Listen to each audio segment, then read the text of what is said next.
The typhoon causes millionaire losses. Credits, Investors.com. It is estimated that the economic loss from the Typhoon Mangkhut hit the €16.8 million mark. Macau. According to the latest report from Macau's Statistics and Census Bureau, DSEC, it is estimated that the Typhoon Mangkhut that hit the territory in September left €170 million in economic losses. Direct losses totaled €62.7 million, while indirect losses double that number and hit the €143 million mark. The numbers were calculated on losses of business, games, transport, municipal facilities and public services.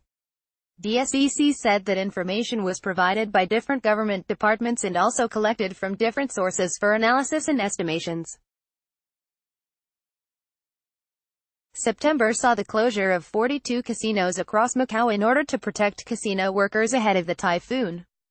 The temporary decision caused GGR to only increase 2.8% year-on-year to €2.4 million.